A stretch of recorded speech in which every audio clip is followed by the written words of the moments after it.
All right, welcome back. Well, we're keeping our focus on just taking a look back at how the other political candidates fared in the just concluded presidential elections.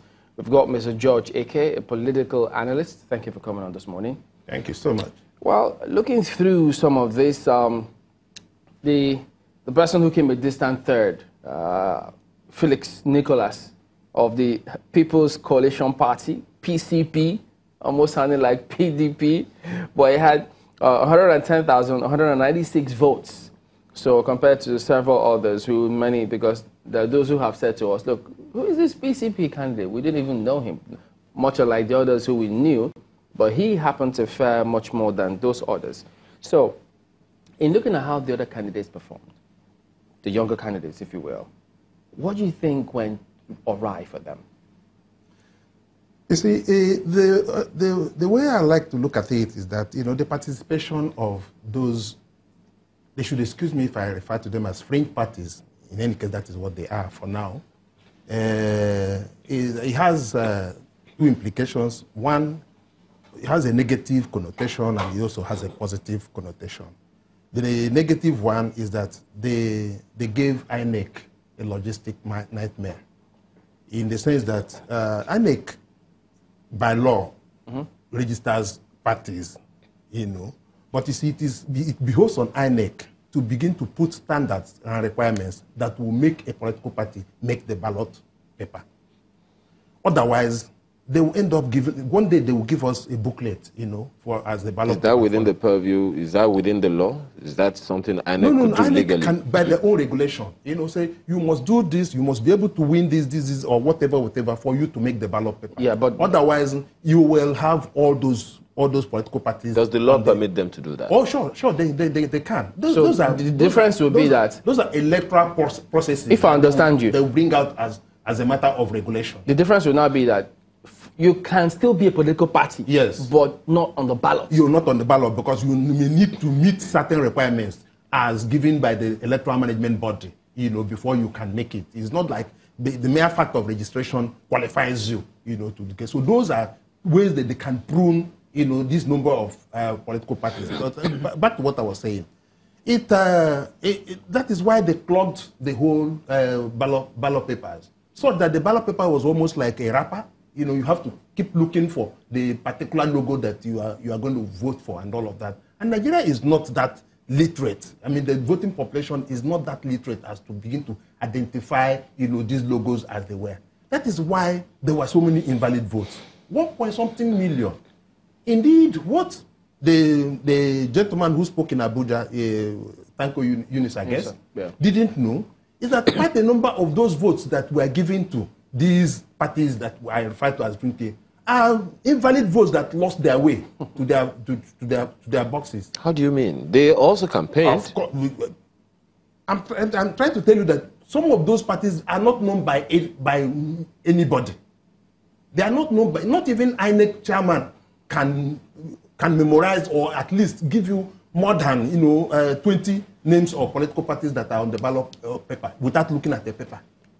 So, not to talk of they being in the consciousness of the voters, because everything about politics at this stage is popularity contest. But one of them scored 110,000. This is the point I'm making now. If you look at that particular political party, it's probably close to PDP, and they sound alike: PCP, PDP, and all. These are invalid votes that lost their ways to this. They didn't end those votes. And I will tell you why. The reason is that there is a level of sensitization that goes with political parties. That is why, at a particular point in time, at least 2-3 weeks to the election, you notice that you were not hearing anything about those presidential candidates. Indeed, each time I watch your programs, you bring some of them as political analysts, only to introduce them later that they are presidential candidates, because they couldn't stand the heat, because the game is now on. And that was why it now became a PDP APC Could it be because they didn't have enough money to... No, we'll get that. So that is actually to the extent of it being the negative part of it. So, but the positive side of it is that it was good that they came. They have tested the waters. They now know how to visit communities. They know how to do town hall meetings, at least the much that their money can take and all of that. The reason I'm happy that they even participated in the first instance is that they have gotten some experience. And that it is time this country moved away, not just thinking out of the box, but moving out of the box. The box now being PDP and APC. It is only the politically naive that will believe that there is a difference between APC and PDP. How can that be achieved? I'm going there. You see, it is only the politically naive that will probably buy this idea of. You know, when they started, APC said they were progressives. And that progressive ended only in their nickname. There is no difference. Even their governance pattern. When PDP was there, they sealed the National Assembly with security people. When APC came, they also did the same thing. There was mace snatching, you know, at the states all over the place. But APC upped the game by snatching from the National Assembly. There was the use of security people. You remember at a point in time when those days of Merin Olga of PDP, they said they had smashed DSS? Yes, of DSS. Oh, okay. No, they had smashed where a house located somewhere on Awolowo Road in Ikeja, where it was alleged that Tinubu was trying to clone, you know, PVCs and all of that, such that it got a kind of partisan outlook. But now, the APC has taken it to another level where they are not only using DSS or whatever, they are using the military. So they have the same governance pattern. So that you are recycling the same group of people. It is, as a matter of fact, PDP and APC are the same political party, but they just have different platforms or different blocks. You can see that with the ease with people move around. As it stands, as I sit here today, there are 3 chairmen of PDP that are in APC. I'm talking about 3 chairmen. You know, a chairman is somebody who symbolizes the party. There is a Barnabas Gamade, there is an Audogbe, there is a Sheriff. I thought Barnabas Gamade was SDP. I thought he fight for SDP's majority. Well, probably he has moved again. But I'm trying to tell you about how easily it is to move from one party to the other. But you see, for the observer, he may think that there is a major difference. Even the rigging pattern. Quite a number of the people who are rigging today, like it is being alleged that APC, of course, PDP has gone to court, alleging that APC rigged. The people who rigged for them, assuming the election was rigged, were all people that were trained in PDP. In short, they must have gotten, I mean, what do they call this thing? This thing that artisans get? They got their freedom, you know, from PDP, and they are now working for APC. So in other words, you cannot, they are not the people to redeem Nigeria. Yeah, but if you that is why I'm happy with this group of people. Yeah, but if you're saying that this group of people, that it's time for Nigerians to move beyond those two, it's not going to be that easy. What's the guarantee that some of these things that you highlighted will not find its way in the new ones? You see, it's like a lady's undergrowth, I mean hair undergrowth. When you finish palming the hair and you now find out that the natural thing is also coming from under and all of that.